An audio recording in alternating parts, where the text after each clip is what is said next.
Хот өндөр суух тавтай морил би бол хөтлөгчийн хот. Хөтлөгч амар санаа цаг хугацааны маш антайгаар ирсэн байна.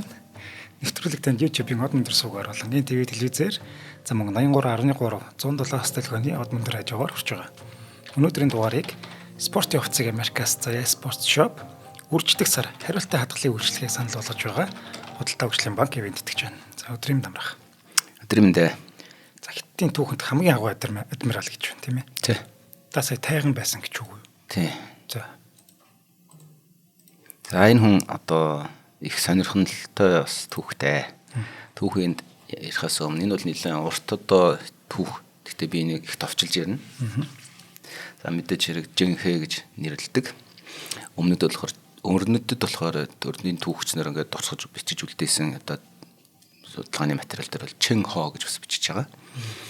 Энэ болохоор Мин улсын үеийн ихэнх үед амьдарч байсан Хятадын одоо адмирал, аялагч, дипломатч одоо төрийн одоо түшмэл хүн байсан.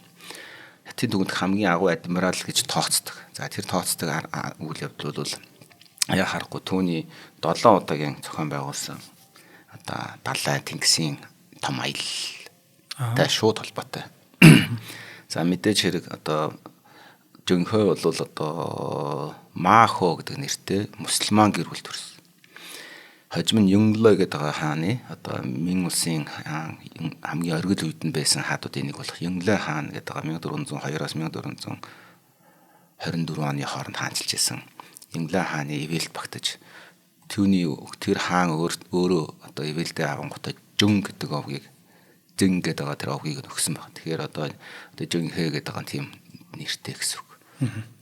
Тэгээ 1405-аас 1433 оны зарим түүхийн сурвалжаар 35 гэж яригадаад байгаа шүү. Бас хоёр тоо хоорондоо яг ингээд нөөс ярилцдаг гэдэг зөрдөг 2 жилээр.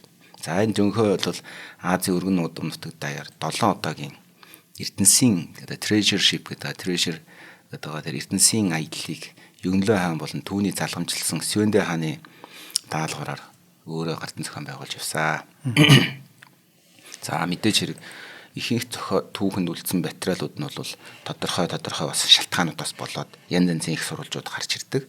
Хамгийн одоо тэр үлгэр домгийн мэт бичигдсэн зарим судрууд дээр болохоор жинхэнэгийн хамгийн том усан одоо онгоцнууд нь түүхэн тэмдэглэж үлдээсэн модон онгоцнуудаас одоо модон гэдэг төрлийн онгоцнуудаас 2 дахин урт 4 давхартай хэдэн зуун далайчдыг тээвэрдэг байсан гэж яриа байдаг. За зүгээр яхан Колумбийн усан онгоцсон шүү дээ. Кристофер Колумб одоо усан онгоцсон одоо аяллаар гарсан усан онгоцноос 4 давхин том байсан ч гэж хүртэл ярьдаг тал бий.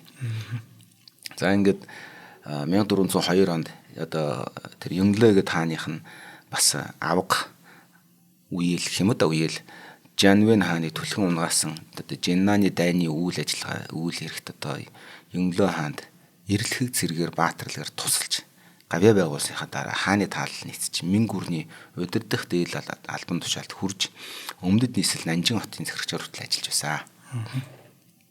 За энэ хүн яг хятад хүн байгаагүй.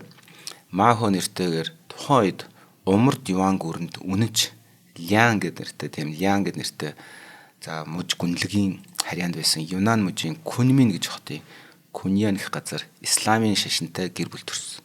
Түүний дээр нэг ах 4 ихч байдаг. За Лүжиган болон Чанлэ дэх гэрэл төшөө түүнд тусгасан гэрэл төшөө байдаг. Бичвэрт өгүүлснээр одоо далайчид тэнгисийн одоо аялагч нарыг ивенттэд шүтэн болох Тянфэ гэдэг бурхан мөрөгдөг. Түүнийхэн хажуугаар өөрийнх нь гол шүтлэг байсан болох тэр нэг Тянфэ гэдэг бурханд бас мөрөгдөг тийм хүн байсан байгаа. Сүүх судлаач Жон Гейн гэдэг бас хүний судалж үзснээр болохоор 15 дугаар зууны их үед энэтхэгийн далай буюу баруун далай гэж нэрлэдэг юм байна. Энэтхэгийн далай тухай одоо энэ чинь Европын стандартаар бол энэтхэгийн далай гэж нэрлэдэг байгаа шүү дээ. Гэхдээ тэр үеийн газрын зураг Хятадын одоо тэнгисийн аялагч нарын хувьд бол баруун далай гэж нэрлэдэг байсан гэсэн үг. За тэр баруун далай аслагдсан одоо олон тооны аваа тийм далайцтай аяллуудыг өдөрцсөн мусульман шашинд тайган жөнхөө аялын явахдаа тэнгэрлэг эмэгтэйгээс хамгаалах хүсгийн зэрэгцээ Чуанжоу хотын дээр орших Линшан гэдэг ууланд байдаг мусульман ариун гигантуудын бурханд мөрөгдөг байсан. Аяллаа даатгаж. За тэгэхээр энэ хүн бол нэгдүгээр тэнгисийн хятадч гэсэн өөрсдөд нь бас одоо Тэнгис далайн бурхан гэж байсан байна шүү дээ. Дээр нэмээд бас мусульман одоо хүн учраас өөрийнхөө тэр муслим исламын одоо бурханд шүү дээ мөрөгдөг байсан ийм хүн байна гэсэн хосолсон. За жинхэнэ нь бол Монголын эзэнт гүрний захиргаанд ажиллаж Монголын эзэн хаадуудад үе үеэрээ үйлчилж исэн Юан гүрний ихэнх үеийн Юнан мужийн захирагчаар томилогдж байсан Саид Ажал Шамс ал-Дин Омарын 5 дахь үеач гэж тэмдэглэж үлдээсэн юм. За жинхөөгийн элен зөвг нь Байон Юнанд байсан одоо Монгол цэргийн гарнизонд алба хааж байсан. Одоо бас байх болцоотой гэсэн тийм түүхийн дурсгал тэмдэглэл байд юм. За жинхөөгийн өвөө хажжи цолтой эцэг нь Маг хятадсан одоо хандчсан овогтой бас хажжи цолтой байсан. Энэ нь юу гэсэн үг вэ гэхээр тэд муслим одоо ислам одоо шашинтай мусульман мөргөлтөн хүмүүс Меккад очиж мөргөд үлдчихсэнийг нотолж байгаа. Меккад очиж мөргөдсөн учраас хажжи цол авдаг байхгүй. Тэгэхээр хятадын Юнан мужаас Мекка ороод ирж байсан хүмүүс бол тарах гэдэг шүү дээ. Тийм байна тий. За тэгэхээр ямар ч байсан гэсэн тэгж очиж мөргөсөн хүн болвол яг энэ исламын шинийхаа бол нэлээд том яндагтан язгууртан хэрвэргийн тэр аялыг даачих мөнгөтэй өргөдөг хүмүүс статустай гэдэг шүү дээ. Одоо иргэм зэрэгтэй хүмүүс ийм цолонд хүрдэг. Тэгэхээр энэ хүн бол хизээний ер нь язгуурын дээд одоо аралтай хүн байсан байх болцоотой гэж үзэж байна. Яг тухайн үеийн стандартаар бас Юан гүрний стандартаар бол монголчууд кастынхаа дээд хэсэгт дараа нь одоо өнгөт нүдтэйгээд байгаа энэ нөгөө мусульманчуудыг төрөг монголчуудыгаа болохоор төргүүдийг хоёрдугаарт ирэмбэлдэг байсан тал байдаг. За тэгэхээр ийм утгаараа бас аргагүй тухайн нийгмийн хүрээндээ бас нэлийн удирдах халамжаал байсан байх болцоотой. За түүх судлаач Драйерийн үзэж байгаагаар жөнхөөгийн эцэг 39 наснда Минг улсын одоо төрөмгийллийг эсэргүүцэн тулдж явах явцдаа нас барсан. За өөр нэг их сурвалж оруулахаар одоо 37 настай аймар өгсөн гэж үздэг юм байна л да. За энэ ямар учиртай тултаа болсон бэ гэхээр 1381 он. Одоо 1368 онд одоо тэр чинь нөгөө юу ачиж байгаа шүү дээ. Юан гүрнийг одоо мөхөөгд тэгээ одоо хойд Умард Юан гэдэг улсыг байгуулаад таван төмөр хойшоо ирж байгаа шүү дээ.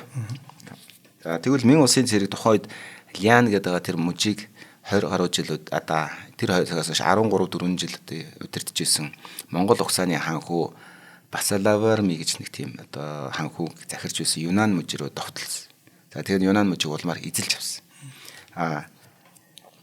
1381 онд жөнхөөгийн эцэг Ма Хажи Мин болон монголчуудын хоорондсон тулдаанд амиа алдсан юм. За тэгэхээр монголчуудын Умард Юаны гүрний албат аав нь тэгээд аав нь одоо Умард Юаны гүрнийхээ одоо үйл хэргийн төлөө байлдаж яваад нас орсон бол таарч байна да. За харин үнэхээр яг Монгол цэргийн нэг хэсэг болж байлдаж яваад амиа өргөцсөн үү эсвэл дайн тулдаанд өргөцсөн гэдэг дээр бол жоохон эргэлзээтэй түүхүүдийн баримт төчгөө жоохон сул байт юм байна. Ямар ч байсан гэсэн түүний ах Вэнмин аавыгаа Күнмин хотын захад оршуулад жөнхөө адмирал усны дараа 1405 оны 6 сарын 1-нд буюу Дуанью гэдэг тийм баярын өдрөөр эцгийнхээ гэгээн дурсгал зориулж тухайн үеийн Мин гүрний ёслолын яамны сайд Ли Жиган захидал одоо захиалга өгч эцэгтэй гэрэл төгшөө босгож ирсэн юм байна. За 1381 онд Юнанд байхдаа жөнхөө Мин улсын цэрэгт баригдсан. За энийг бас барьсан нэг түүх нэг сонирхолтой түүх гэдэг юм. Энэ зүгээр одоо зарим талаараа жоохон домгийн үлгэрийн маягийн бичигддэг шүү гэдгийг бас ойлгоорой. Тухайн үеийн Мин гүрний жанжин одоо Фу Юдэ гэдэг жанжин одоо Махо замаар алхаа явж хахад нь одоо Монголоос ирсэн одоо хаан ширийн санаархагч итгээд хаана байгаа талаар асуусан юм. Тэгсэн чинь Махо зоримог бөгөөд ер нь жоохон стоосон байдлаар өнөө хүн нуурлуу өсөрсөн гэдээ хариулсан юм байна. Тэгээ Фу Юдэ түүний тэр доор нь яасан хаагаар вэ гэдээ олцлоод авсан юм. За ингээд 10-аас 14 насны хооронд тайган болж хөнгөлөгдөд Ян ханхүүгийн одоо Жүүдигийн дор алба хашгаар болсон гэсэн. За Махо хожим нь Юнглэ хаан болсон Жүүди гэдэг нь Юнглэ хаан шүү.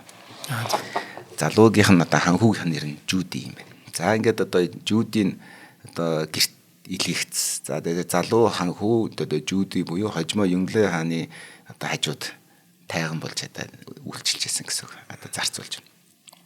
Жүүдийн одоо хөө буюу одоо жинхэнээс 11 насаар ах байсан юм тухайд. Тайган боолын хуваар алба хааж исэн Манхөө эрх мэдэлтэй ивент итгэж болох Жүүдигийн итгэлийг олж түүнц үнцээр зүтгэсэн. 1380-аад оноос эхлээд одоо одоогийн одоо тэр Бэйпин гэдэг тухайн нэрээр бол Бэйпин одоогийн Бээжин хотыг тэр одоо Жуди гэдэг Ян Ван гэдэг хүн захирч ирсэн. Нэгсэндээ Мин гүрний нийслэл Нанжинд хойд нийслэлт нь ханхүүн Бээжинд сууж бас захирдаг байсан юм байна. За ингээд умард Юан гүртэй хил залгаа умардын нутаг гэсэн Бээж. Тэгээ Маахо бол одоо бага насндаа умардын хил орчин байлдааны одоо цэргийн ажиллагаа цэргийн албанд алба хаасан. Одоо Мин гүрний одоо харьяанд. За Жуди гэдэг тэр Юнлэ хааны монголчуудын эсрэг явуулсан цэргийн одоо үйл ажиллагаанд ойр дотн оролцдог, дагаж явдаг. 1390 оны 3 сарын 2-нд одоо Маахо гэдэг тэр жинхэ одоо тэр хожмоо тэр Юнлэ болдог одоо Ян Вангийн хамтаар Жудигийн хамтаар анхны аян дайнд оролцсон. За энэ дайны үеэр нэг томоохон ялт байгуулахад нь одоо хувь нэмэр оруулсан. Маш үнэтэй хувь нэмэр оруулсан гэж үздэг. Чи 81 онд баригдчихлоо. Тийм. 90 оныг харж байгаа шүү Одоо 90 он. Тийм. Уг аян дайны үеэр томоохон ялт байгуулсан. Монгол цэргийн жанжин одоо Нахачуу гэж байгаа. Нахачууг өрхөнд оруулж буулгach авсан. Нахачуу нь ерөнхийдөө бол умар зүгийн манжуур зүгт байдаг тийм. Монголын одоо нэг жанжин байх нь шүү дээ. Нэг хэсгийнх нь. Ингэцэд нь Маахо Вангийн итгэлийг бүрэн дүүрэн олж авсан учраас одоо Вангийн гэрт одоо алав хааж байхдаа Маахог Санбао гэж дууддаг гэсэн. Тэр байсан нь буддын шашны 3 эрдэнэт хамааруулсан нэр гэж байна. За тэгэхээр энэ бол их 3 эрдэнэний түвшинд үзэж тооцогддог хэмжээгээр хүндлэгдэж эхэлсэн гэсэн. За ингээ Маахо Бэйпин гэдэг одоо Бээжин хотод зохих боловсрол эзэмшсэн. За түүнчлэн хааны нийслэл Нанжин хотод одоо Жуди гэдэг тэр Юнлэгийн эцэг Хунвүү хааны гард орцсон бол одоо тайганчуудад хэрвээ тэр хүн тэнд очиж алба хаасан бол тэр одоо аавынх нь одоо Нанжинд байгаа аавынх нь ордны хүмүүс болохоор тайганнуудад итгэдэггүй. Тэднээс бичиг үсэг тайлагдахыг дэмждэггүй байсан. Тийм болохоор одоо Маахо бол жишээлбэл Нанжинд очсон бол ийм хэмжээний боловсрож чадахгүй байх байсан гэж бас үздэг тал байд юм. За Хунвүү хаан бол анхдагч Мин гүрний анхдагч одоо удирдлагч нарыг бүгдийг нэг нэгээр нь устгаж цэвэрлээд өөрийн ван цолтой хөвгүүдэд ялангуяа умар нутагт байсан одоо сууж байсан Жуди буюу нөгөө Ян Ван гэдэг байгаа тэднэрт бол цэрэг дайны эрх мэдэл олгож автономт маягаар удирдуулж ирсэн. Одоо ханхуудаар. За одоо жинхэ болохоор насанд хүрсэн үедээ одоо 7 чи өндөр баг гэж байгаа юм. Энэ гэхдээ их жоохон танаалтай дөө. Яагаад би нэг хэлж байгаа нэхэр 2 метр шахуулчих байгаа байхгүй. Бараг 2 метр 10 см өндөр болчихж байгаа байхгүй. Нэг чинь 30 см ойролцоогоор тийм. Тэг өндөр гэсэн үг жаа. За тэгэхээр бэлхүүс нь 5 чи орчим тавирхдаг метртэй. Магнай хацар өндөр, жижиг хамартай, хурц хараатай, шүдэн цагаан бөгөөд дун шиг хэлбэртэй. Хоол нь хонх мэд цангинсан зүрх царайтай байсан гэж тэмдэглэсэн. За энэ бол одоо нэг хятад нэг хятадын уламжлалт одоо уран зохиолын одоо зүрхлэлэр бол их том болгож харуулдаг. Аргагүй тэр одоо сэтрүүлэг болов гэж би зүгээр дотроо ч. Гэтэ мэдээж их том биетэй хүн байсан бол таарах гэдэг. За тэгээд тэрээр бас дайн байлдааны одоо цэргийн ур чадвар өндөртэй, дайны их мэдлэг сайтай, байлдаан туршлагатай нэгэн байсан талаар бас тэмдэглэж үлдээсэн юм байна. Цайган болж залуу насндаа одоо нэг жинхэ Жуди ванд итгэл зөвлөх нь болж ажиллаж байхдаа 1399-өөс 1402 оны хооронд болсон 3 жилийн хугацаанд болсон Жиннан гэдэг нэг тийм цэргийн дотоодын одоо тийм тэмцэл болсон. Энэ тэмцэлд одоо ханхүүдэд тусалж цэрэг дайны тэмцэлд одоо ханхүүгээ хаан болгоход нь одоо замын засч өгсөн гэж хэлж болох юм байна. За энэ ямар учиртай байв гэхээр Жанвен гэдэг хаан өөрийн ах ханхүү вангуудын ноёрхлыг сулруулахын тулд Шофен гэдэг бодлого гаргаж ирсэн юм байна. За тэр бодлого нь яадаг бодлого вэ гэхээр ерөнхийдөө бусад ханхүү үеэл ханхүү одоо ван захирагч нарынхаа цэрэг улс төрийн эрх мэдлийг хурааж аваад ванд дайсансан одоо хурааж авсан гэсэн. Тэгээд нэгсэндээ хүчээр ингэж захиргаадаж одоо нэг гартаар атах гэж оролцсон. Тэгэнгүүт Жуди гэдэг тэр одоо дараа нь Юнлэ хаан болдог. Энэ хаан өөрийнхөө одоо төрсэн ахын хүү Жанвен гэдэг хааныхаа эсрэг 1399 онд боссон. Яагаад ингэсэн бэ гэхээр уул нь бол Жуди хаан хүү болох байсан. Хаан хүү учраас хаан болох байсан боловч аавынх нь дүүн амьд сэрүүн байгаа учраас аавынх нь дүүн хаан ширээ залхсан. Аавынх нь дүүн нас оронгот аавынх нь дүүгийнх нь хүүн буюу одоо үеэл нь хаан ширээг авчиж байгаа байхгүй. авангуудаа бусад хаа одоо тийм хүн нарийнхаа их мэдлийг хямд ирэхээр нь за тийм байхгүй гэдэг одоо боссон гэсэн. Ингээд одоо хоёр ханхүү хоорондоо байлцсан байл таарч гэсэн. Мин үсийн үед. Тийм байна. За ингээд угсаа заламжлах ханхүү нас урсан тул одоо түүний шинэ угсаа заламжлаар тодорсон тэр хүү 1398 онд хаан таалалд зөксөгтэй зэрэгцэн одоо Жүүди хамгийн ахмад амьд үлдсэн хүү болж үлдсэн юм байна. Тэгээд уулын тэр хаан ширээнд Жүүдигийн дүүгийн хүү болох Жанвин хаан болсон гэдэг байлаа байгаа тийм ээ. За ингээд энэтэйгээ одоо Бээжин хотын усан сан Жөнлүнба гэдэг нэг чухал объектыг хамгаалan эзэн хааны цэргийн тотлогыг няцаахад маш амжилттай байлцсан. Тийм учраас 1402 оны 1 сард Жүүди нийслэл Нянжин хотыг эзлэх цэргийн аян дайнаа эхлэхэд жөнхөө түүний командлагчдын нэг байсан. За ингээд 1402 онд Жүүдигийн цэрэг Бээжингээс хөдөлж одоо Нанжинд очиж 7 сарын 13-нд Нанжин хот руу орсон байна. Ингээд 4 хоногийн дараа Жүүди хаан ширээн заларсан.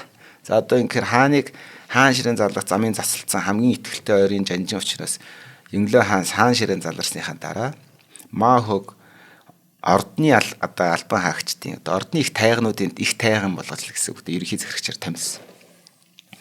За 1404 оны 2 сарын 11-нд цагаан сарын баярын өдөр Юнглэ хаан Мааход Жөн овгийг одоо өргөж өгсөн гэсэн. Хаан хайрлсан гэсэн. За ингээд Жөнхэ гэдэг тэр овгийг өгсөн учраас Маахо гэдгийг болоод хятадчсан хандчсан одоо нэг маа овгаа хаяад Жөнхэ гэдэг нэртэй болсон гэсэн. Энэ нь 1399 онд одоо Маахо Бэйпин хотын гэдэг Бээж хотын усан санг эзэн хааны цэргээс хамгаалахад онцгой гавьяа байгуулсантай холбоотойгоор өгсөн гэж үздэг. За энэний бас нэг шалтгаан нь Бээж хотыг эзлэхэд Нанжин хотыг эзлэхэд бас тусалсан гэдэг санаатай. За ингээд одоо шинэ засаг захиргааны үед жөнхөө дээд албан тушаалд томилогдсон. Одоо ордны их тайган, дотоод ордны алба хариуцсан дээд захирал одоо энэ яг янз янзаар нэрлэж байгаа бол. За ингээд тэнгисийн аялал хийдэг. Тэр далай тэнгисийн аяллын хоёр одоо Жинши гэдэг байгаа энэ ерөнхий одоо голлох элч төлөөлөгч гэсэн алчин сайд гэсэн санаа. Өндөр албан тушаалыг хэлчихсэн. Тэрээр дараагийн 30 жилийн хугацаанд эзэн хааны зарилгаар Эрдэнэсийн аялал хэмээх 7 удаагийн тэнгисийн экспедицийг удирдан Номхон далайн баруун хэсэг бол Энэтхэгийн далай хамарсан худалдаа эрхэлж алба барих үйл ажиллагааг явуулсан. Номхон далайн баруун хэсэг гэдгийг юу гэж ойлгох зохистой гэхээр ерөнхийдөө Номхон далайч юутай орно шүү дээ. Индонез хэсэг ч орно шүү дээ баруун хэсэг гэхэр чинь. Баруун хэсэгт үү? Тий. Номхон далайн тэгэхээр тийм учраас Номхон далайн баруун хэсэг гэж нэрлэж байгаа шүү. Тэгвэл бас нэг Номхон далай л Номхон далай юм чи тийм ээ. За 1424 онд Жинхэ Суматра дахь Палембанг хотод очиж одоо Шижисүн гэгчд албан ёсны тамга болон тамилгааны бичиг газруулах даалгаварт байсан. Шижисүн инх тайван тогтоох зөвлөлөх одоо элчийн үүрэг гүйцэтгэхээр томилогдсон байсан. За энэ хүн одоо ингээд Палембанг гэдэг энэ одоо Палембанг гэдэг чинь одоо Малайз, Индонез одоо тэрүүр явсан гэсэн үг байхгүй. За ингээд одоо жинхэнэ Палембагаас эрэхтэй Юнглэ хаан таал төгсгийг мэдсэн. Ингээ 1424 онд 9-р сарын 7-нд Жугаожи гэдэг хүн хаан болсон. За 1424 оны 8 сарын 12-нд таал төгсөн Юнглэ хааныг залгамжилт Хонши гэдэг хаан болсон юм байна. За энэс хойш одоо Хонши хаан дараагийн Эрдэнэсийн аяллуудыг үргэлжлүүлэхийг зогсоосон. 1425 оны 2 сарын 24-нд жөнхөө Нанжин хотыг хамгаалагч инженер томилогдож, уг хотыг хамгаалахын тулд Эрдэнэсийн флотыг өдөрдүүлэхийг бас өргөжлөж удирдахыг тушаасан юм. За ингээ 1428 онд оны 3 сард Сёндэ гэдэг шинэ хаан жөнхөө болон бусад хүмүүст Нанжин хот дахь их Баоин сүмийг дахин сэргэн босгох засварлах ажлыг хариуцахыг даалгасан. Тэрээр 1431 он сүмийн барилгыг бүрэн тусгасан. За ингээд одоо энэ үед бас их сонин үйл явдал болж исэн юм байна. Одоо би дандаа ордонтой харьцаж харилцааг ярьж байна. За энэ хүн ер нь яаж явсан төрийн ажлыг хийжсэн. Сёндэ хаан ёслын яамд одоо хандаж жөнхөг зэмлсэн цагт хэлгээхийг тушаасан. Өмнө нь нэг түшмэл Нанжинд сүм барьсан ажилчдад одоо цалин бүнлүү шагнал олгохыг хүсэл гаргасан. Сёндэ хаан энэ зардлыг лам нар өөрсдөө бус харин улсын сангаас гаргах гэж санаарах хэсгийг буруу шааж авч үзээд тухайн төшөмлийг зэмлэн шүүмжилсэн боловч энэ үйлдэлийн ард Жинхэ болон түүний нөхөд байсан мэдж авсан учраас энэ ерөөсөө хааны одоо үеийн сан хөмөргөөс лам нарыг санхүүжүүлдэг хэмбэ гэдэг маягаар дургуутч хүлээж авсан. За ингээд эндээс болж одоо юу гэдэг одоо бас түүхч драйерийн одоо судалгаанаас ингээд үзэхэр жинхэнэгийн энэ хүл нь хааны төвчээрийг туйлд нь хүргэсэн үйлдэл болсон боловч одоо үүнээс өмнө одоо яагаад ууралсан талаар тодорхой мэдээлэл байхгүй ч гэсэн ямар ч байсан ч гэсэн Сёндэ хаан жинхэнэ дахин итгэл үзүүлсэн юм байна. За ингээд үзүүлээд дараа нь Сёндэ хаан жинхэнэ баруун далай буюу өнөөгийн ойлголтоор одоо энэтхийн далайраа хийх 7 дахь бөгөөд сүүлчийн одоо аяллыг ахлах одоо адмиралаар томилжээ. Ингээд 1431 он жинхэнэ Самбао Тайжин гэдэг цол хүртсэн түүний албан бус нэр болох Самбао буюу дээд захилагсан цолыг нэгтгэсэн хэлбэр гэсэн үг. За ингээд одоо Самбао Тайжан гэдэг цолтой. Одоо ер нь баг хятадын ер нь л түүхэнд хамгийн том цоллуудыг л авч байсан гэж хэлнэ шүү дээ, тийм ээ. За энд нэг юм сонирхолтой үйл явдал. 14-р зууны үед Юан гүрэн болон өргөж тэлж байсан Хятад Арабын худалдаа Юан гүрний үед хийгддэг байсан. Хятад улсын талаарх мэдлэгийг дэлхийн ертөнцид сайтар түгээсэн энэ үед Юан гүрний үед гадна Хятад одоо гагцхүү Хятад энэ ойр орчмын тэнгисийг дүрслэн харуулж байсан дэлхийн газрын зургийг уламт хэлээд Араб Африкийн газар нутгийг илүү дүн зүгээр дүрслэгт нь хувь нэмрээ оруулсан. Жинхэнээс өмнө нь тэр аяллууд хийгдэх гэсэн. Гэхдээ тийм хэмжээний томор биш. Ямар ч гэсэн эргээд дагаад явсараад энэтхэг Арабын хойг хүртэл аялдаг аял байдаг байсан байгаа байхгүй энэ үед. 1405-аас 1433 оны хооронд Минг гүрний засгийн газар одоо далайн 7 удаагийн экспедицийг сангуулж байсан гэдэг байгаа шүү дээ. Юнглан хаан Хунву хааны зааврыг үл тоон Египтийн одоо энэтхэгийн далайн худалдааг хянаж Хятадын нөлөөг тогтоох газар нутгийнхаа одоо алав татвар, бараа татвар одоо татварын суурийг өргөх буюу газар нутгийг тэлж трибьютери гэж одоо өргөл барьцсан авдаг өөрөөсөө хараат тэр улс орнуудын хэмжээг нэмэгдүүлэх зорилгоор энэтхэгийн одоо далайн газарт байрлах гадаадын ард түмнүүдэд Хятад гэж ямар агуу гүрэн болохыг харуулах сэтгэл төрүүлэх нэр хөндөө өсгөх цаашлаад одоо умард Юан гүрэн оршин тогтнож байгаа энэ үед торгоны замыг бүхэлд нь умард Юан гүрэн хянажсэн монголчууд. Тэгэхээр Минг гүрний үед үйлдвэрлэж байсан бараа таваарыг бид нар өрөнд зүг рүү одоо борлуулж чадахгүй болсон гэсэн үг. Умард Юан буюу одоо монголчуудтай тохирохгүй л бол тэр торгоны замаар тэд нар юу ч худалдаж чадахгүй. Тэгээд бид нар дайсныхаа бараа таваарыг явуулахгүй. Нэгсэндээ эдийн засгийн 20 гаруй хэмжээнд орцсон байсан гэсэн үг байхгүй юу? Умард одоо Юан гүрний үед монголчууд. Тэгэхээр олон давхар зорилгоодын цаад бас үзүүрийн зорилго нь юу байсан бэ гэхээр өрн зүгт одоо хэд ч баах юм үйлдвэрлэж байгаа. Тэгэхээр тэрийг ингээд худалдаа эргэлтэнд оруулахгүй бол тэр чинь ингээд өөрсдөө л хэрэглээл дуусна шүү дээ. Тэгэхээр нэмэлт орлого олохгүй гэсэн. Тэгээ тэрийг ачаад далайн гарцаар өрнөдтэй худалдаа хийх зорилгоор гарсан гэсэн үг.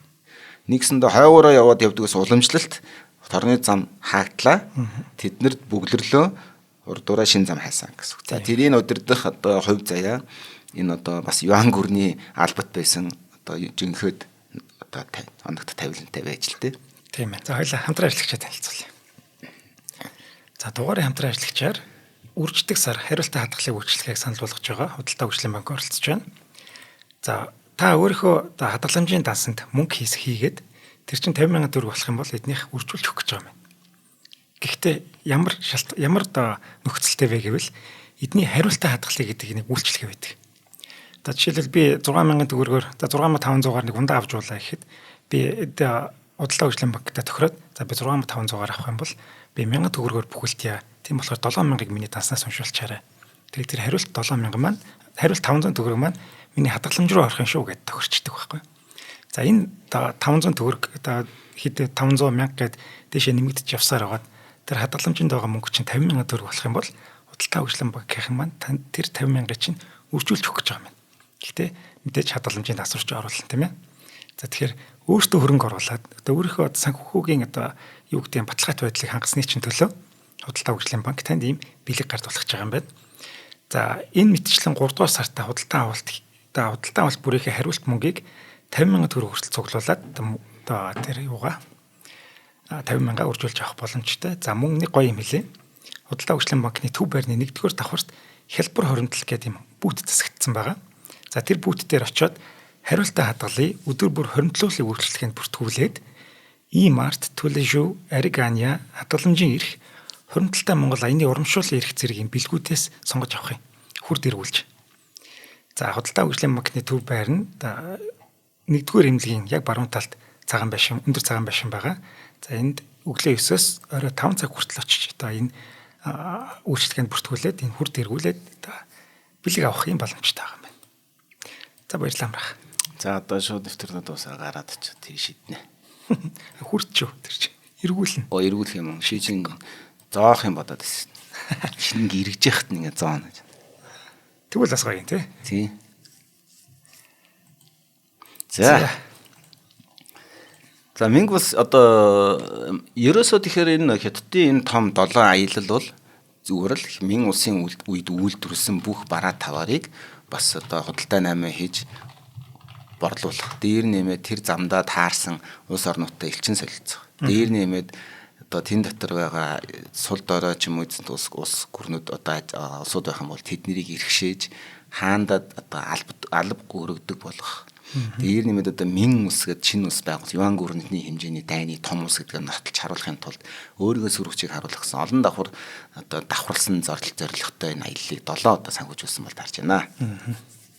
За цаад усныг санааны үхээр тэр нэг санаж байгаа бол 1399-с 1402 оны хооронд Женуэн гэдэг хаан байгаа штэ.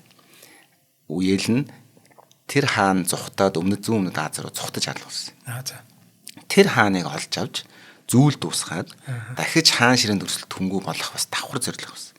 Ингэсэн учраас ерөнхийдөө түүхэнд бас тодорхой хэмжээгээр хятадын түүхэн дэх Тэнгис далайгаар зохион далайн одоо экспедицээр зохион байгуулсан Мэн хаан гэдэг чтэй ангуучл нэг хаан хүүг ангуучлах аян дайм байсан гэж бас үздэг тал байд юм. Энэ их янз янзаар тайлбарлана. Энэ яг тэр их баримжаа яагаад баримжаа мутыг нэлээд хажуу тайлбар нь гарна. Одоо энэ экспедицийг одоо санхүүжүүлэхэд хэрэгжүүлэхэд асар том усан болоод зэвсэгт хүчинд нь одоо адмирал Жөнхөө өөрөө тэргүүн гомдогчоор томилогдсон. Дээр нэмээд энэ одоо Ван Жинхүн гэдэг хүн дэд занжнаар томилогдоод бэлтгэл ажлууд нь маш өргөн хүрээнд нарийн нэгт хийгдсэн. За энэ дотор бүр нарийн ярих юм бол олон орны орчуулагч хилмэрч хүртэл авчихсан. Нанжин хотод гадаад хэлний сургууль байгуулж агаад Жөнхөө анхныхаа экспедиц болох 1405 оны 7 сарын 11-нд Сүүжоо хотоос хөдөлсөн. Экспедицийн одоо нийт хүний тоон 317 усан онгоц бүхий 28 мянган хүнтэй аврагтан флотыг бүрдүүлж авсан. Өөхч юу вэ? За энэ төвчний одоо далайцтай одоо энэ чинь бол Тэнгисийн цэргийн Expeditionary Force гэж хэлдэг шүү дээ. British Expeditionary Force гэж яригддаг тий. Одоо Dunkirk, Mercus татаал тэгэл Францын хотод. Тэнгисийн хамгийн том флот болгосон одоо манай Хувлаа хааны флотын одоо ер нь бол дөөрэмөл жижиг хөлбөр гэсэн үг. За энэ бол одоо Японыг эзлэх зорилготой флот байсан бол 80 мянган хүн гэж явдаг шүү дээ 120 гэж. Энэ бол арай хол зайд учраас арай цөөхөн хүнтэй. Гэхдээ ер нь бол тэр төвчний мэдээж хэрэг Хувлаа хааны флотыг бол бүгд сонсцсон байгаа шүү дээ. Тэгэхээр тэр төвчний одоо ажлыг хийж чадах одоо тийм цараа хөрөнсөн тэрнтэй баримжаатай байх хэрэгтэй гэсэн утгаараа маш том арми юмсан. За ингээд төсөөлөл доо зүүн өмнөд Азиудын одоо хотууд ингээд тонцтой Калката гэж ороод энэтхэг ороод альч хотод 120 мянган мин улсын цэрэг бууна гэдэг чинь тэр хот байтугай тэр улсыг ч өөрийн болгож чадах том байхгүй. Тэгээ гол нь тэр нь хизээч ингэж их газраар ирж ийн дайт чинь нэг жиншгүй шүү. Гинт далаагаар гинт нэг хоногийн зайтайг л баахан талбай харагдал асар том сонгоснод орж ирэл сүр үзүүлнэ шүү дээ. Тийм шүү дээ. За ингээд энэ одоо Жөнхөө болохоор одоо флот Бруней, Ява, Сиам буюу одоогийн Тайланд, зүүн өмнөд Аз, энэтхэг Азийн эвэр гэдэг Африкийн эвэр гэдэг Horn of Africa эврийн хойг анжаага Сомали нутаг. Тийм. Арабиог дамжин аялгаж явах замдаа бараа солилцоо худалдаа 8 өргөнөөр хийж явсан. Жинхээ алт мөнгө шаазын эдлэл торог зэрэг бэлэг барьж хариуд нь Свахилийн иргээс Тэмээ хэрүүл, ирээн тах, тэмээ, зааны соёо зэрэг хараа булаах, хүний нүд хүчрлэх сонирхол татсан бүгдийг сольж авч ирсэн байна. Тэрээр Малиндагаас авчирсан анаашиг Хятадын цэлийн буюу бурхны шашны домгийн амтан баггүй юу? Цэлийн хэмээн үзэж одоо түүний захиргаанд тэнгэрийн зарилгыг илтгэх баталгаа боллоо гэж утгаар нь тайлбарлан хүлээж авч анаашиг авч нутагт авчирсан баг. За миний одоо энэ ажил бол хаан одоо Мин улсын хаан Юнлэ хааны тэнгэрийн зарилгыг жинкнээс нь нотлох баталгаа шүү гэж хэлээд одоо нэгсэндээ буддын шашны домгийн амтанд болох Хятадд нэрлэгдэх цэлийн гэдэг амтан гэж одоо арт түмэнд үзүүлэх гэж пиарын заргаар авчирсан байна. За ингээд одоо Шиан хотын Дашвиши гудамжны сүмд Жинхээгийн 4 удаагийн Тянфан буюу Африкийн хойг руу хийсэн далайн айлын тухай 1521 он 23 оны 1 сард бичиж хийсэн хөшөө байд. За ингээд одоо Жинхээгийн флот түүхийн өмнө байгаагүй өргөн бүрэлдэхүүнтэй байсан боловч тэд ерөнхийдөө Тэнгисийн далайн шинэ замыг огт нээгэг хөгж үздэг. Яагаад тэгэхээр өмнө нь байсан одоо Хятад болон Африкийн хойгийн хооронд урт хугацаанд ингээд аялдаг байсан тэр аяллаа газрын зураг тэмдэглэсэн худалдааны замаар явсаар байгаад одоо бүр Хятадын хан гүрний үеэс хан улсын үеэс эхэлж явдаг байсан зам байдаг юм. За түүн энэ их баримт түүнчлэн их олон тооны цэргийн албан агшаас бүрдсэн багийн бүрэлдэхүүн байсан учраас зарим хүнийг эдгээр экспедиц нь ядаж л одоо Хятад бол өөрийнхөө одоо газар нутгаа тэлэх зорилготой байсан болов уу гэж таамаглахад хүргэв юм. Яг ийм олон цэрэг авч явсан гэдэг дээр жоохон гайхсан байх. Тийм.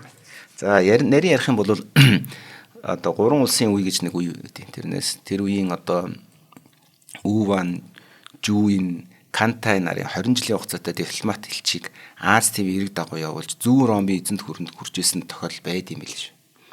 Тэгэхээр одоо 3 улсын үе гэж нэг Хятадын нэг үе өгдөг. Тэр үед хүртэл яг энэ замаар жилчсэлдэг байсан тухай тэмдэглэж үлдсэн байт юм байна. Хан улсын үед. За энэ уламжлал тасалдсан ч гэсэн сүн улсын үед өмнөд далай, Энэтхэгийн далай, Хятадын тэнгисээр дамжуулан худалдааг өргөн рүүтээ сэргээ өгчүүлж байсан. Арабын хойг зүүн Африкт хүрж исэн гэж үздэг юм байна. Тэд Жинхээгийн флот анх одоо Малаккад хүрэхэд тэнд айл хэдийн олон Хятад цагаачтай байсан. Дээр нэмээд орчуулагч одоо Маахван 1416 он зохиосон далайн эргийн их нутаг дэвсгэрийн ерөнхий тойм гэж нэртэй бүтээлдээ тэндний орш суурин зан заншил амьдралын талаар маш нэрийн тодорхой бичсэн байсан. Одоо тэрхээр тентхийн Хятад иргэдийг Тан иргэд гэж нэрлээд Тангрен гэж нэрлэдэг байсан юм. Одоо Хятадын цагаачтайгаа Тангрен гэж нэрлэдэг байсан мэт тэнд. Тэгэхээр одоо мэдээж хэрэг зүүн өмнөд Азад одоо Хятад ялангуяа Тайландд хамгийн их Хятад одоо community байдаг байхгүй юу? За. Тэгээд тэднийг болохоор Тангрен гэж нэрлэдэг Хятадын зүгээс. За тэгээд тэр хүмүүс ерөнхийдөө одоо Индонез, Малайз тэгээд одоо энэ зүүн өмнөд Аз бүр энэтхэгч хүртэл байгаа тэр Хятад цагаач иргэдэж шүү дээ. Эртний тэднийг бол ерөнхийдөө тэднэр бол бүгд ерөнхийдөө Жинхээ гэдэг одоо хүнийг дахин шүтэж сүмхий тусгасан байт юм. Тийм. Одоо болтол тийм. За энэ бол одоо түүний үлдээсэн бас нэг юм өв соёлын нэг гэж үздэг. За энд бас нэг сонирхолтой зүйл бол одоо тэр Жинхээгийн удирдсан флот эзэн төрөмгийлэх колоничлох үйл ажиллагаа явуулаагүй. Харин ч тэр орон зайд инх тайван тогтож байсан гэж үздэг. За энийг бол одоо баруун эрдэнэт ялангуяа их тэгж тайлбарладаг. Яагаад энэ их цэргүүдийг дагуулж явсан шалтгаан бол дундад улсын цэргийн хүч чадлыг харуулах зорилготой. Гэсэн хэдий ч нөгөө нэг Жинхээг ер нь бар мэт талхаатай гэж дүрсэлдэг тэр судар дээрээ. Тийм болохоор бусад оронд Хятадын цэргийнхаа хүчийг мэдрүүлэхэд ер нь хэрэгэлцэхгүй. Хүссэн үедээ тэрийг хэрэгжилж чадна гэдэг маягийн одоо хүн байсан гэдэг бас нэг өөр их сурвалж дурдж байгаа. За энэ хугацаанд Хятад болон зүүн өмнөд Азийн далай тэнгисийг төвөөж байсан дээрэмчдийг ерөнхийдөө хүнд хатуу гараар дарж устгасан. Энэ дотор хамгийн одоо тухайн үедээ бүр одоо домог шиг айдас төрүүлэм одоо дээрэмчин далайн дээрэмчдийн ахлагч Жанжин гэж нэрлэгдсэн Чэн Зүй гэж нэг одоо дээрэмчдийн хамгийн том ахлагч байна. Тэдний флотыг бут цохин Хятад завчир цаацсан. Нанжин хотод цаазаар байцсан. Энэ буцаж явах таа шүү. Хэд хайлын дараа буцаж явах таа. Мөн Цэллогийн Коттегийн хаантай дайн хийж Арабын хойг зүүн Африкт байхдаа нутгийн одоо ноёд төшмөд болох Жинхээгийн флотод занал хийлвэл шууд тэрэн дээр нь цэргээ гавуулгаад хотыг эцэлчдэг гэсэн. Тэгээд за та нар одоо манай хаанд алба бүрэг гэд тэгээд тохироод. Одоо түүний 4 удаагийн аяллаас эхлэн одоо 30-аас 30 гаруй улс орны элч нарыг Хятад руу авчирч тэднийг Мин гүрний хааны ордонд ярьж хүндэтгэл үзүүлэхэд хүргэдэг гэсэн. За ингээм 1424 онд Юнглэ хаан нас өргөж нас таал төгсөж түүнийг залгамссан Хонши хаан ганцхан жил хаанчилсан. Богино хугацаанд эдгээр далайн аяллыг зогсоосон. Жинхээ Хонши хааны хүү Сёндэ хааны үед дахин нэг удаа аял хийсэн ч үүний дараа Хятадын Эрдэнэсийн одоо тэр Эрдэнэсийн флот гэж нэрлэдэг байгаа. Эрдэнэсийн аялал ер нь аль биесээр төгсөл болсон. Сёндэ хаан эцгийнхээ аяллыг зогсоох шийдвэрийг зүй ёсны зөв гэж үзчихсэн. Өвгцг нь жөнхөөг баруун далай буюу далай руу илгээсний нарийн тайлбарлах хэрэггүй гэж бас хэлж ирсэн нь тодорхой хэмжээгээр тухайн асуудлыг зөвтгөхгүй гэж үзээд дарж исэн гэсэн.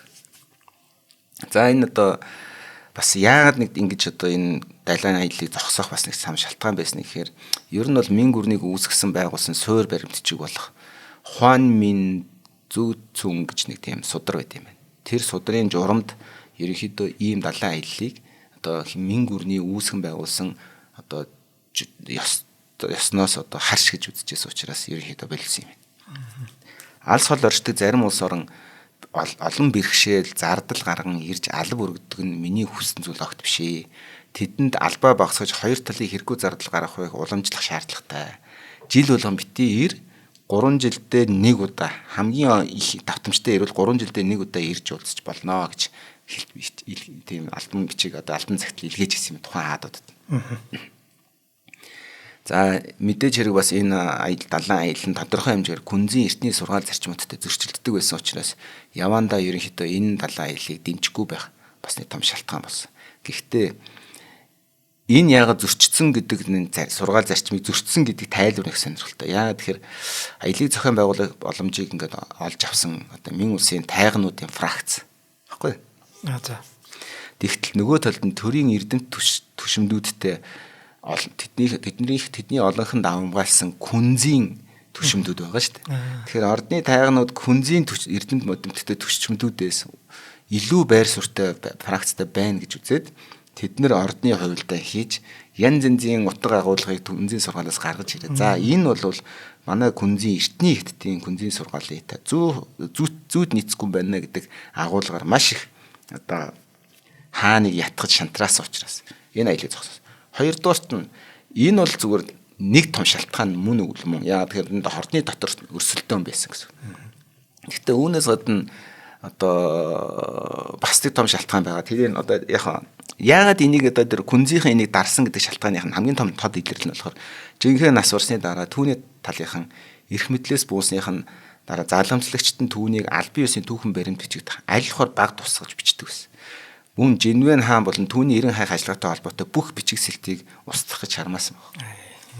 За ингээд ирэхээр нэгдсэн газар яг тодорхой нэг архивын материал дангаар энэ хүний тухай байхгүй. Тал талын хотуудад байдаг бичвэр хадны бичиг энэ тентхийн бичиг цааснуудаас нэгтгэж ингэж эвлүүл зүүсэн түүх гэж ойлгож болно гэсэн. Яг үл энэ тодорхой хэмжээгээр үнд өсөргсөн, таалагдаагүй, атаархсан хүмүүс устгасан гэж ойлгож болно гэсэн үг байхгүй. Тийм байна. За жинхэнэ бол одоо бас ингээд албан ёсны одоо Мин улсын түүхэн сурвалжид бичиж үлдээгүй ч гэсэндээ Эрдэнэсийн флотын 7 дахь аяллахаа үеэр жинхэнэ нас урсан гэж үздэг. Яагаад тэгэхээр түүний хятад байдаг бунхан нь хоосон байдаг. Тэгэхээр энэ бол далайд аялж явж байхдаа нас бараад одоо уламжлалт одоо далайн аялагчийн одоо загвараар далайд нь оршуулсан байх болцоотой гэж бас үздэг юм. Жинхэнэ одоо баруун далай үе нийтхийн далайраа 7 удаагийн аялал өдөрцсөн. 30 гаруй улсын одоо Цейлоны хаан жишээлбэл одоо Вера Алакешвара гэдэг нэг одоо тэр хүнийг жишээлбэл Цейлон гэдэг тэр арал дээр байгаа тэр хааныг нь олзолж авчираад жинхэнэ элчийг доримжсныхын төлөө тэрийг арлыг нь эзэлж аваад тэр арал дээр нь өөрийнхөө тавьсан хүнийг хаанаар тавингуудаа тэр Алакешвара гэдэг нөхрийг Мин улсын хотод тавьчирч одоо хааны ордонд тавьчирч хаанаас уншлах болсон. Тэгээ хаана яхад уучлуулсан за одоо чи яав юу гэд өнөөхөн тэгээ нутг руугаа буцах хэрэгтэй болж байгаа. За одоо яг эндээс эхлээд ерөнхийдөө тэр Цейлоны уугуул нутгийн одоо Тамилиан Барс тэгээд нэг Цейлоны үндсэн уугуул болох Шри-Ланкуудын хоорондох зөрчилтэй ийм байдлаас угаасаа байсан зүйлсэн байна. За одоо ингээд одоо жинхэнэ өөрийн аяллаа талаараас ингэж бичижсэн байна. За аялал юу вэ? Хамтран ажиллагч ярьчаад аяллаа тухай. За заяа спорт шоп манай онцлог сэдвийн тайлбар хөтлөгч спортын тайлбарлагч Заяагийн маань дэлгүүр байгаа тийм. За Заяа маань Америкаас спортын хувцсыг хямдралтай үед нь худалдаж аваад тэгээд Монгол улсад авчирч хямдхан үнээр оригинал хувцас зардаг ийм онцлогтой дэлгүүр байгаа. За зөвхөн саксны гэлтгүү хөл бөмбөгийн хувцснуудыг бас Англиас авчирч зарж борлуулж байгаа. За энд нь саксных гэвэл одоо пүүз байна, өмсгөлүүд байна. За сакстай холбоотой юу байна бүх юм байгаа. За мөн дээрээс нь күртгэнүүд байлаа. Одоо бол хавар болж байна. Хаврын гой күртгэнүүд байлаа. Тэгээ бас витаминууд байлаа. витаминыг бүр хүмүүс захиалж авчруулдаг ингэнэ заяагаар. Танаа витамин их сайн, танахаас авъя гэд. Тэгээд захиалж авчруулдаг ийм гоё дэлгүүр байгаа. За хаягийг хэлэхэд Novotel зочд буудлын одоо зүүн урд мөс рүү иргэдэг яг тэр зам дээр Zaya Sport Shop гэх том хаяг байж байгаа. За энэ нэг гоё үйлчлэгээ байгаа нь 88 тэгтэг 91 92 гэдэг дугаарыг утсаар залгаад танад тийм бүтээгдэхүүн байна уу, тийм бараа байна уу гэдээ асуучих болох юм бэл. За жишээл Jordan тэд байна уу, тэдний Razmar гэдээ асуучаар за байгаа юм байна гэд хэлээд өгнө. Энд ч нэ төвчлөлтийн үед бол их амар. Тийм ээ шүү дээ. Ирээд байх үг нэгжсэнс. За ингээд утасны дугаарыг дахин хэлэхэд 88 тэгтэг 91 92. За Facebook-ийнх нь Zaya Sport Shop гэдэг пэйж, Zaya Sport Shop гэдэг пэйж байгаа. Үүгээр зочлоод бас та мэдээлэл авах боломжтой байна. За баярлалаа марах. За баярлалаа. За ингээд жинхэнэ өөрийнхөө аялын талаар бас нэг бичиж үлдээс нэг одоо тэмдэглэлтээр болохоор би дасар уудам одоо далайд усан замаар 100,000 ли гээс илүү замыг тууллаа. 100,000 ли гэдэг нь ерөнхийдөө талаар нь хуваах юм бол 500 м гэсэн үг байхгүй юу? Хагас километр. Тэгэхээр 100,000 лиг нь ойролцоо 50,000 км тууллаа л гэсэн санаа. Далайд тэнгэр тулсан уул угайдал аврах том давлгааг үзүүж. Хөх мандах алс холын зэрлгүүдийн нутгийг нүдээр харав. Бидний далбаа өдөр шөнөгүй үүл мэт өндөрт ирвж одыг гүйцэхээр хурдтай давхин тэрхүү догшин давлгааг жирийн л гудамжаар алхаж буй мэт гитэлсээр гэж байгаа байхгүй. Хотынхаа гудамжаар ингэж явж байгаа юм шиг гэсэн санаа. За Маккун гэдэг газрын зураг байдаг. Маукун гэдэг газрын зураг нь болохоор жинхэнэгийн далайн аялын зургууд, газрын зураг таахгүй. Тэгээ түүний болон түүн дээрээс нь өмнөх аялын үр дүн цуглуулсан мэдлэгийг багтаасан 1621 онд бичигдэж 1628 онд хэвлэгдсэн UBG гэдэг одоо UBG гэдэг цэрэг зэвсэг техникийн тактикийн талаас судалгаа гэсэн ном хэвлэгдсэн. Тэрэн дээр дуртагддаг. Анхандаа 20 см өргөнтэй 20 см өргөнтэй одоо 5.6 м урт тийм хуйлцсан газрын зураг байхгүй. Тууцан хэлбэртэй газрын зураг. Өнөөгийн байдлаар 40 нүүрэнд хуваагдаж хэвлэгдсэн. Эдгээр нүүрнүүдийн масштаб нь Нанжин хот орчмоор 2.5 см-т 10 км ногддог бол Африкийн иргэн орчмоор 2.5 см-т 345 км ногддог. Яг тэгээд одоо нэг скейл зүгээр тэгж хийгдсэн. Тэгээд газрын зураг чи бид нэг том хавтгал гэж бодсон. Бидний одоо энэ газрын зураг бол энэ хуйлц. Энэтхийн далай буюу өмнөд энэтхэг Шри-Ланка, Мальдив, Зүүн Африкийн зэрэг бүс нутгийг хамарч буйг одоо Маккун газрын зургийн 19V20R гэдэг нүүрүүдээр судлахад уг газрын дурдсан дөрвөн үндсэн хэсгийн нийлмэл болох нь тодорхой. Нэгд нь Шри-Ланка зориулсан зураг, хоёр дахь нь өмнөд энэтхэгийн зураг, гурав дахь нь Мальдивын зураг, мөн Эквадороос урагш 6 градусаас доошгүй өргөрөг дотор багтах Зүүн Африкийн иргэний 420 км-ийг илэрхийлэх зураг гэсэн дөрвөн зураг багтдаг. За энэ зургуудыг албан ёсны буюу суурин газрын зураг биш харин далайн урсгал салхины чиглэл тааруулсан далайн навигацийн зураг болгон өөр чиглэлээр зурсан байдаг. Тэгэхээр тэр зурсан хүнд ойлгохоор гэсэн үг. Тийм байна. Тус газрын зургийг харах юм бол Африкийн иргэний тухай нарийн мэдлэгтэй араб хэлтэй далайн одоо тийм ус онгоцны залуурчид газар зүйн зурагт оролцсон болохыг тодоос тод харж болно гэж. Уг газрын зургаас наривчлал харах юм бол 2D хэмжээст зай, байрлалыг үнэн зөв олохын төдийлөн чармаагаагүй харагддаг. Яг зайг ингээд үнэн зөвөр олох. Харин үүний оронд 24 чиглэлийн цэгийг заасан луужингийн системийг ашиглаж тус бүрийн тодорхой хятад тэмдэглэгээр тэмдэглэсэн. Усан онгоцоор явсан цаг буюу зай тухайн бүс нутгийн тэнгисийн усны урсгал салхины нөхцөлийг харгалзан зааварчлах гэсэн байдаг. Заримдаа усны гүн хэмжигчийг хүртэл мэдээллийг тэмдэглэсэн байдаг. Мөн түүнчлэн эрэг орчмын булан дохой голын адаг хошуу арал бомб уулс одоо тэр хаваар сувраг сүм зэрэг гол онцлог тэмдэглэгийг харуулж устан доор хад чулуутай бүсийг тэмдэглэсэн байдаг. За Ёроолтны шүү энд хайргадна. Хятадын нутаг дэвсгэрээс гадна дурддагдсан 300 орчим газрын 80 орчим хувь нь орчин үеийн судалгаагаар тодорхой баримттайгаар баталгаатай тогтогдсон. Түүнчлэн одны өндөрийг ажигласан 50 орчим бичлэгч бий гэж. Харин тий одыг хүлээгээд байл. За ингээд одоо иймэрхүү аяллыг бүтээсэн байна. Энэ хүн 7. За 7 аяллын хувьд бол эхний 4 аялал нь бол ерөөсөө энэ итгэх хүрээд одоо эхний 3 нь энэтхэгийн одоо цаатлын Калкатта ороод тэгээд дуусчих. Ерөөсөө ингээл одоо зүүн өмнөд Аз, Ява, Суматра, Бруней тэгээд энэтхэг хүрээд ерөнхийдөө ингээд Цейлон гэдэг ингээд 3 дахь аяллаас эхлээд энэ хүн өөрөө нөгөө нэг өвөг эцдээсийнхаа хажжи гэдэг цолтой байгаа шүү дээ. Тэгэхээр тэр хүнд Мекк орж мөрөх хүсэл байсан байгаа байхгүй. Тэгэхээр Адены хойг руу очиод одоо Араб хотын урдуур тойрч явсан байна. Яг Мекка хүрсэн үг нь тодорхойгүй. Гэхдээ сүүлийн 3 аялал нь 5 6 7 дахь аялал нь яг бүтэн Африкийн тэр улаан тэнгис ороод буцаад урагш байгаа Африкийн урд иргүүдийн тойроод явсан байдаг. Яг адилхан заваараар явсан. 3 аялал нь гурвал. Тэгэхээр энэ бол цэвэр ерөөсө худалдааны аялал байсан байна. Дээр нэмээд тэр араб орж байгаа шалтгаан бол цэвэр өөрийнх нь бас мусульман хүн учраас тэнд очиж Меккад мөрөх бас цаад сонирхол нь байсан гэж магадгүй гэж үзэж байгаа. За энэ өний одоо усан онгоц Эрдэнэсийн усан онгоц гэдэг байгаа энэ усан онгоцны хэмжээ гэж нэг зүйл их айхтартай маргаан давхалдаг. Одоо Low Mountain гэдэг зохиолчийн одоо 1597 онд хэвлэлсэн Санбао Тайжин гэдэг баруун далайг зорьсон тэмдэглэл гэдэг ардын домогт тууж. Зохиол өгүүлснээр Жинхөгийн эхний экспедиц дараахан онгоцнуудаас бүрдэж исэн юм. Эрдэнэсийн усан онгоц Баочуан гэдэг 9 шургатай. 9 шурга гэдэг чинь ерөөсөө нэг шурга чинь нэг том далбаа гэсэн үг байна. Тийм шүү дээ. За тэгэхээр 9 шургатай ойролцоогоор 127 м урт. Өргөн нь 52 м. За арай том уу? За яахан. Морин усан онгоц гэж байгаа. Мачуан адуу улан алав бусад засварын материал тээврэх зорилттой 8 шургатай 100 м урт 42 м өргөн. За хангалтын усан онгоц Лянгчуан 7 шургатай 78 м өргөн нь 35 м. Тээврийн усан онгоц Зоучуан 6 шургатай 67 м урт 27 м өргөн. За байлдааны усан онгоц гэдэг Занчуан гэдэг 7 шургатай ойролцоо 50 м урттай усан онгоц байсан байна гэж үздэг.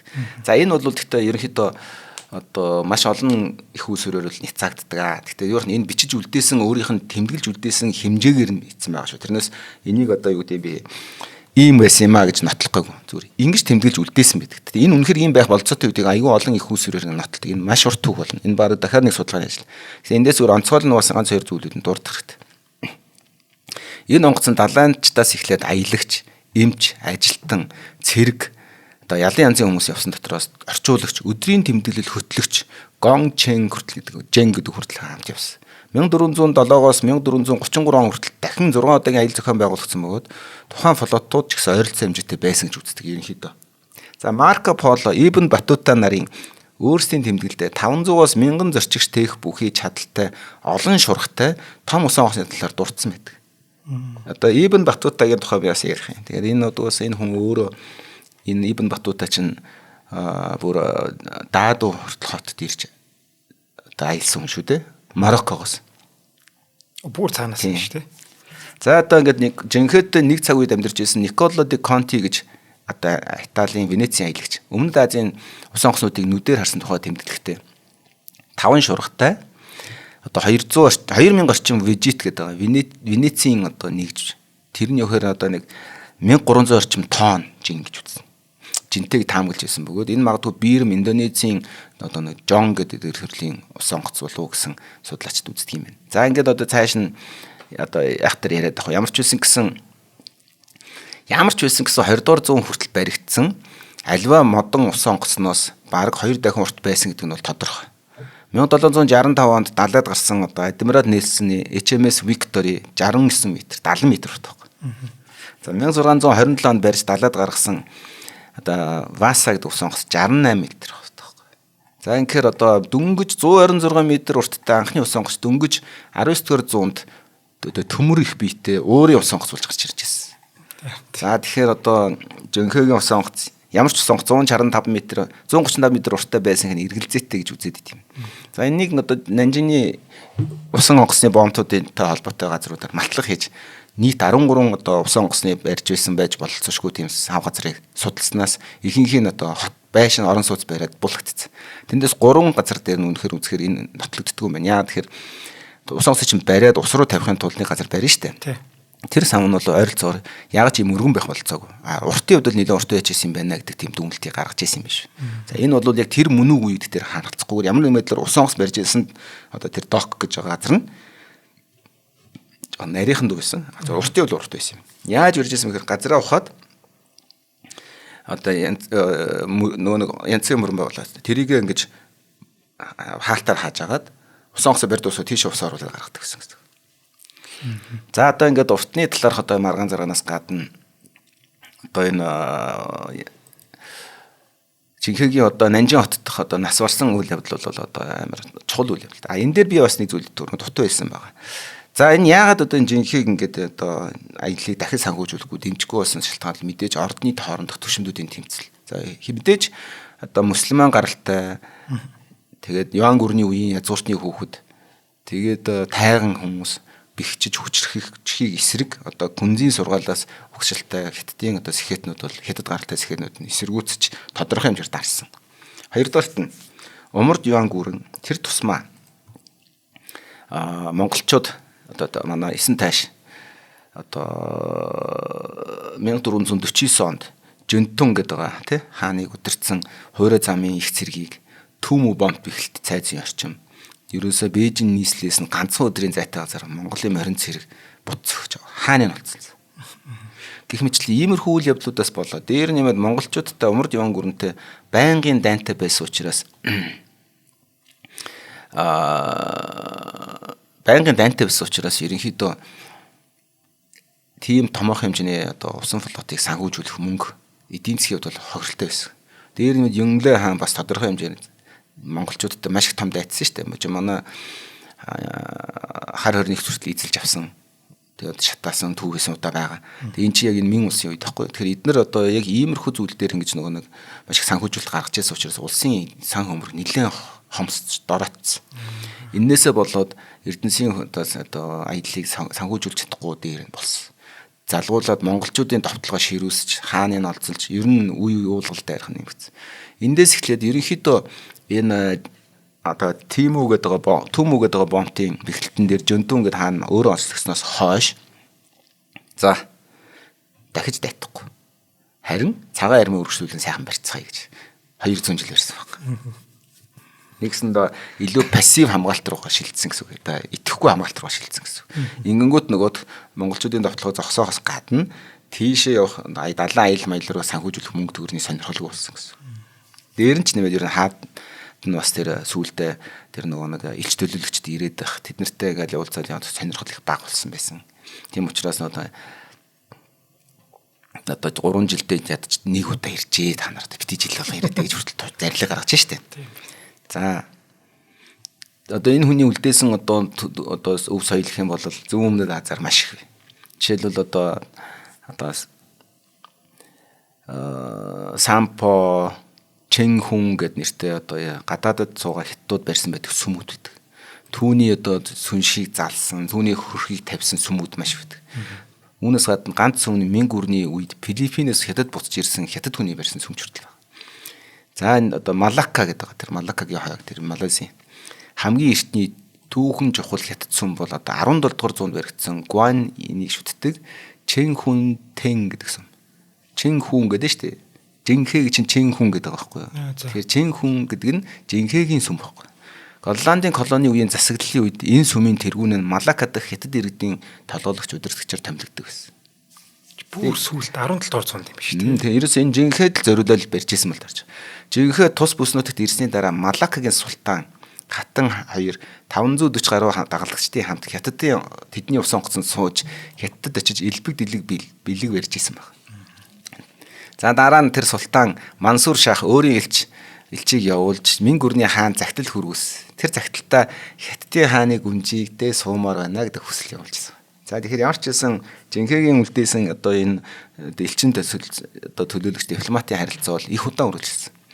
За жишээлбэл одоо яг хөө тэр дараа нь бол хятад их сурвалжаар нотлогдгүй ч гэсэндээ бас домогт өгүүлснээр бол хятадын хаан гүнжээ явуулаад тэр хоёр суугаад за ингээд одоо 500 орчим язгууртан залуус хэдэн зуун бэргэн нарыг дагуулж ирсэн хятадуудыг. Тэд удалгүй Букит Чина гэдэг газар суурьшиж амьдраад улмаар тэд нутгийн эрд иргэдтэй гэр уулж уусаж за Пиранакан гэдэг нэртэй болсон. За үүний улмаас тэд угсаа гаруулаа онцолж ялгахын тулд эрчүүдээ баба эмэгтэйчүүдээ Няня гэж нэрлэдэг соёл тогтсож. За тэгэхээр одоо Малакка дахь одоо баба эмэгтэйчүүдээ Няня гэж дуудаж байгаа хүмүүс бол хятад гаралтай энди өөр өдмийнхэн хятадын хааны гүнжиг дагаж ирсэн хүмүүс гэж ойлгож болох юм байна л да. Тэгээ энэ Зүүн Өмнөд Аз руу ингээ хятад цагаашд ихээр ордгийн эхлэл ер нь тэр хамгийн том алхмыг бол үнэн байсан зүйлээс нь тэрийг нь хүч улам эрчимжүүлсэн нь бол яхаар гот Жинхэг аялал тарж байгаа. Зарим аяллаас нь цэргүүд нь тэнд үлдчихсэн. Тийм баг. За Индонезид Жинхөөгийн ус тэнгисийн далайн замыг дээрэмчдээ сэвэрлэн аюулгүй болгож хотчлтыг Индонезийн хотыг хөгжүүлж төв дамнсан соёлын хөгжилд хувь нэмэр оруулсан гавьяаг нь дурсаж шуудангийн маркийг 2010 онд Индонезийн засгийн газар гаргаж ирсэн. За Сурабая хотох Жинхээгийн сүм гэж байна. Сурабая гэдэг чи одоо юу лээ? Сурабая чинь Индонези хот шүү дээ. Тэнд Жинхээгийн сүм байна. Зориулсан. За энэ бүр сонирхолтой юм ихээр Индонезид хятад гаралтай иргэд Жакарта, Чиребон, Сурабая, Семаранг гэдэг хотод жинхэнэ зориулсан сүмүүдийг барьсан. 1961 онд Индонезийн исламын шашны удирдагч Эрдэмтэн Хамка гэж алдартай эрдэмтэн байдаг. Ислам жинхэнэ зориулж Индонезид исламын шашныг хөгжүүлэхэд чухал үүрэг үүсгэсэн гэж үнэлсэн. Тэгээ Бруней Таймс сони нэг нийтлэлд жинхэнэ Палембанг болон Явагийн эрэг Малай хойг Филиппин зэрэг газар хятадын лалын шашинд олон нийтийг бий болгосон гэж бичсэн. Эдгээр хүмүүс хятадаар Ханафи урсгалыг баримталдаг гэсэн яриач байдаг. За ингээд ерөнхийдөө миний одоо бас ингээд жинхээгийн талаар ярьж өгөх их ярианы маань товчилсан хэлбэрийг ингэж шайлгаж байна. Би бол тэр аялын гол асуудлуудыг би 2005 онд хаах уншижсэн юм. National Geographic сэтгүүл дээрээс. Тэд бол тэр тэгэхээр хамаг одоо бас яг энэ бүх түүхүүдийг яг дурдсан. Гэтэ би бол одоо сүүлийн үед судалгааны материал нэмэгдсэн байна. Тэрнээс гээд бол. Тэгэхэд бол би үнэхээр өөрөө тэрэн дээр маш их нөгөө сонирхож байсан. Тэрнээс хойш би энэ тэрэн дээр бол ерөөсөө тэр монголчуудын тухайд дурддаггүй байхгүй. Тэгээ би энийг ингээд судлахаар яа харахгүй яг энэ аялал болон энэ аял ихэлсэн болон зогссон бүх үйл явдал цагаан аримтайгаа яг адилханаар 100% одоо умард юан гүрэн буюу одоо монголчууд одоо тоогон төмөрөөс хойш хаадуудын одоо үйл хэрэг нөлөөлөл нь яа харахгүй тусгал болсон гэдэг нь 100% нотлогдож байгаа. Тэгээг тэр флот руу оруулж байгаа одоо юу штэ санхүү төсөв тэрийг зогсоогүйсэн бол энэ хятадууд чинь маш тийм аялагч болчих байсан байж магадгүй. Яг тэрийг бас нэг Английн одоо бас барууны судлаач бичсэн байл. Хэрвээ монголчууд ингэж зовоогүй байсан бол энэ чинь хятадууд баг энэ зүүн өмнөд Азийн колоничлогч гүрэн болчих байсан юм биш үү дээ гэсэн тийм бас таамаг төвшүүлсэн байл. За энэ бол зүгээр таамагуд шүү дээ. Одоо боломжуудын тухай ярьж болохоос үнний тухай яриагүй. Энийг бас манай тэгэхээр энэ түүхэнд одоо би хин хинэн юу гэхээсээ илүү бид одоо бас түүхийг аягүй сайн гэж нөгөө нэг зөвөр ингэж ойлгох юм бол маш олон их үүсрүүд гарч ирдэг. За жишээлбэл би одоо яа харахгүй хэлж байгаа зүйл. Чингис хаан ширээн зал суунгуудаа хамгийн түрүүнд хийсэн мэдээж алтан ордууд айтж байгаа. За эдийн засгийн хомсдод ирэхээр нь дорн зүг рүү яваад одоо торны замыг эзэлж авч байгаа шүү дээ. Тэндээс санхүүсэж байгаа дайнаа санхүүжүүлж байгаа. Тэрний цаад үзүүрд нь байгаа хориозм худалдаа 8 ихгүй удахаар нь тэднийг байхгүй болгож байгаа. Энд зүгээр ингээд тэдэртэй дуртай дургүй ерөөс асуудал шүү. Энд чинь цаана том үүлгийг хэрэгжүүлэхэд эдийн засгийн санхүү хэрэгтэй гэдэг л явдал. Тэгээд нөгөө нэг мен чин одоо Бээжингээс урагш байгаа ингээл байгаа хятад тахгүй юу? Баруун тишээч сайн тэлж чадаагүй. Ийм үед тэд нэр тэрх үйлдвэрсэн торгодурдан шаазангаараа тэндээ хэрэглээд иж чадахгүй учраас нэг эргэлтэнд оруулж мөнгө олох хэрэгтэй шүү дээ. Тэгэхээр тэд нэр ингээд явах гэхээр говь мовын бүгдийг бид нэр сууж байгаа явуулахгүй. Тэгэхээр одоо тэгэл за миний дөө одоо яваад эднийг сайхан борлуулад гоё мавид дээр ирэл явал. Нас нэг сонирхолтой бас энэ дурдах хэрэгтэй. Заавал хэлэх хэрэгтэй нэг үгээр. Мэн гүрний үед хятадууд давснаас өөр хоол хүнсэндээ баг хэрэглэдэггүйсэн шүү. Энэ жинхээгийн аяллаас болоод маш их халуун ногоо одоо солилцоогоор авчирч хятадын хоолнд халуун ногооны оролцоо маш их нэмэгдсэн. Гэхдээ эхлээд дандаа хаадын ордонд дараа нь эн чинь нэг улам ингээд нэмэгдээд хэрэглээнд нэвтрэх тусмаа одоо ялангуяа өмнөд хэсгийн хятадууд бол илүү халуун ногоотой хоол хэрэглэдэг болсон гэсэн үг. Тэрнээс өмнө бүр яг ингээд нийтээрээ ингээд одооны шиг түгээмд хэрэглэдэг байсан болов уу? Чи одоо хятадын одоо Chinese cuisine-ийг одоогийн одоо байдлыг энэ хүн чинь одоо тогтоосон болж таарлаа шүү дээ. За яг хөө тогтоонх нь хаашаа илүү юм сонирхолтой болох хамтлагч нарыг одоо энэ итгэхэд нэрээс алж ирнэ шүү дээ. Тий олж тогтоосон л. Гэхдээ тэр халуун ногоог чинь шууд ардууд идэхгүй. Хаан тэрийг хэрэгэлдэг. Ноёдууд хэрэгэлдэг. Тэгсээр байгаад ингээд задраад ингээд шингэн шүү дээ. Эхлэлийн тавьсан юм байна. Тэгээ та бүхэн одоо мэдэх бол Солонгосын кино байдаг шүү дээ. Жонгомо. Ер нь кинонууд гардаг шүү дээ. Мингүрнээс ингээд ийм нарийн гэдэг юм халуун ногоо ирлээ мэрлээ чинь ерөөсөө ийм л хийсэн байна. За баярлалаа марах. Хоёул ингээд цаг бүр нэлээ явсан байна. За нэвтрүүлэг танд YouTube-ийн од мөндөр сувгаар болон NTV телевизээр замаг 83.3 107 стадионы од мөндөр радиогоор хүрсэн. дугаарыг спортын хувцас Америкаас заяа спорт шоп үрждэг сар хариултаа хадгалах үйлчлэгийг санал болгож байгаа худалдаа хөгжлийн банк ивент тэглээ. За баярлалаа барах. Юу цаг болцсон юм уу? Нэвтрүүлгийг хүлээн авсан Нарны аймгийн монголчуудаа баярлалаа. Од мөндөр суваг энэ мэтлэн танин мэдхүн 1000 хөтөлбөрийг 2025 оны 7 сарын 1 хүртэл та бүхэнд хүргэх юм. Их хэлээрээ шинжлэх ухаан танин мэдхүг түгээхийн үйлсэд та нэгтгэх хүсвэл бидэнд танд өгөх боломжтой. Нэг нэвтрүүлгийг 100 төгрөгөөр буюу 1000 нэвтрүүлгийг 100,000 төгрөгөөр үнэлээд та биднийг дэмжээрэй. Жилдээ ганцхан удаа 100,000 төгрөгөөр дэмжснээр шинжлэх ухаан танин мэдхүг түгээх энэ үйл хэрэг таны оролцоотойгоор амжилттай үргэлжлэх юм а. Зандан хүү миний нэр дээрх голомт банкны данс байгаа. 30 15 15 1942 30 15 15 1942. Та 100,000 төгрөгөөр шилжүүлэхдээ гүйлгээний утга дээр нь өөрийн нэр болон утасны дугаараа заавал бичээрэй. 100,000 төгрөг хандвалснаар од мөндөр сувгийн алтан гишүүн болох юм. Шинжлэх ухаан танин мэдхгүй Монголд ялах болтугай.